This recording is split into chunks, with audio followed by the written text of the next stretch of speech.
Let's see how Vietnamese Grandmaster Lee Tuan Min defeated the greatest of all time, Magnus Carlsen, in a bullet chess game using my favorite opening, the Scandinavian defense. The game began with knight c3, queen to d8. Already a slightly unusual move compared to some of the more active squares, the queen.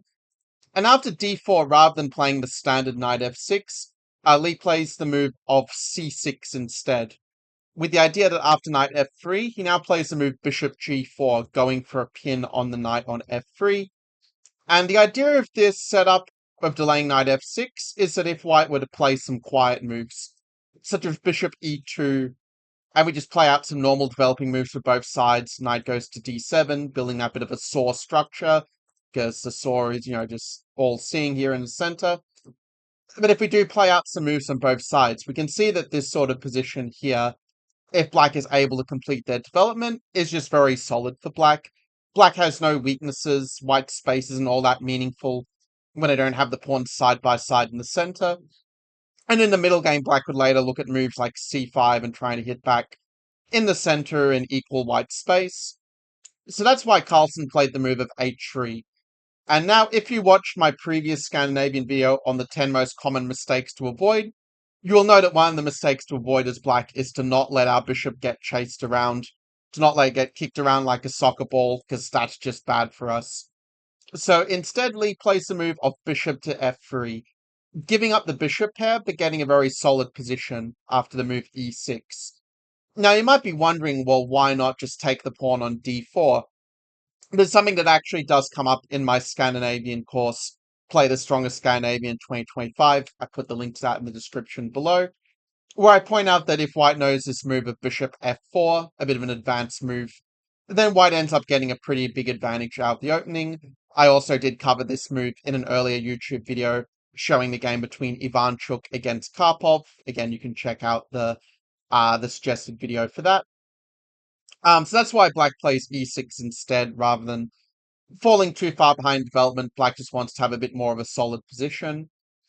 And also, by the way, if you are enjoying this video so far, do make sure to hit that thumbs up button, and also subscribe, especially if you are more new to the channel, for more nice fun videos like this one.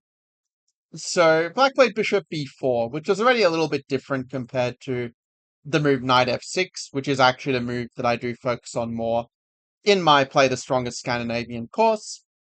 But yeah, we're going to see here that after bishop b4, that in the game when white plays bishop d3, for what it's worth, I probably should play a3 and put the question to the bishop, which is kind of why I was saying that knight f6 is probably a little bit more precise instead. But in this version, though, black has managed to avoid some of the more annoying lines that can be played.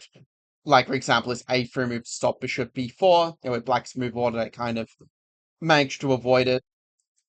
Admittedly, it is true that, from the opening point of view, that Carlsen did win the opening battle and did get an advantage out of the opening. But with this being bullet chess, we can see that that Lee was able to basically just play the first 15 or so moves without really needing to think. He was just able to, play these moves more or less instantly, have all the pieces developed, and to get a bit of a time advantage on the clock.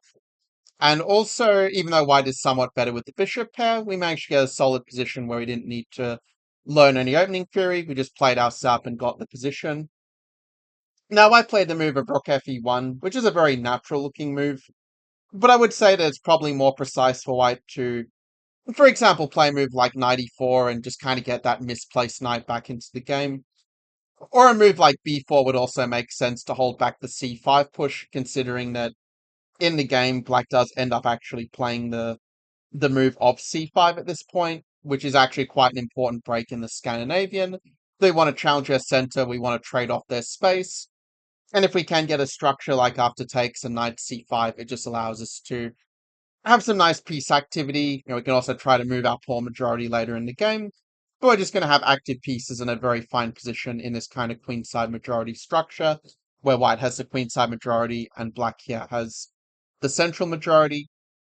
And just, I do have a very large number of examples in my course where I do cover like how to play these kind of queenside majority positions. They're one of these structures that Can come up from a lot of different openings, so just a really important structure to know how to play if you want to become a really strong chess player. But it's not a structure you really see covered in many chess books, which is why I like to cover it, in these YouTube videos in my course in more detail as well. But in the game, White tries to get a little more fancy and actually plays knight e4, sacrificing the d4 pawn.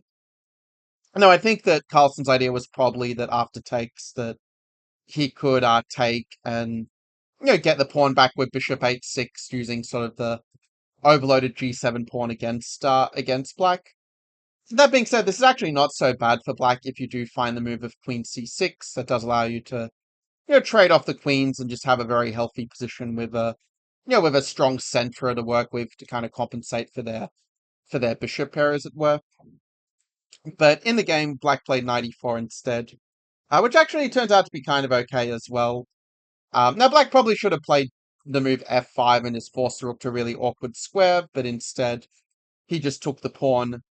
And now you would kind of expect white just to take back automatically without really thinking, but instead, for whatever reason, white played the move of rook d to e1, which ends up being a bit of a mistake, and now you have a bit of a chance to see if you can get the winning position against Carlsen the way that Lee did in this game. So it's black to move. Let me know in the comments below what would be the move that you would play here as black. And even though this was a bullet game, if you do want to pause the video to have some time to think about it, to write up your move, then feel free to do so. But let me show you what black played. There's actually a couple of ways to do it. Like, actually, the move of knight c5 would also be a solution.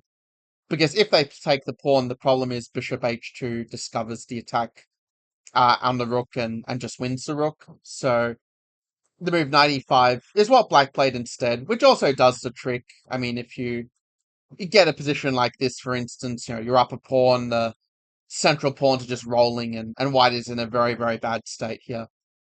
So realizing he was losing, Carlsen tried to swindle the game with an exchange sacrifice, giving up some material but trying to get at the black king here.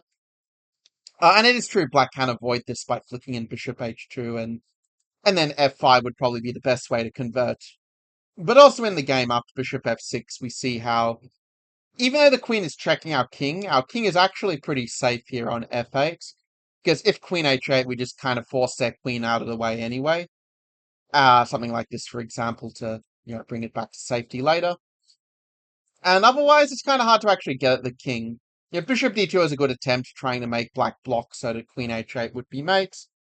But with a move of a5, black is just able to avoid this. White plays a move of b4. They're still trying to make it tricky. And black played a fairly practical move. From a computer point of view, b6 and just not letting him get in that check was the best. But in the game, the move bishop g5 was not a bad practical decision either, like throwing off a little bit of ballast off the hot air balloon so that you can sort of lift off.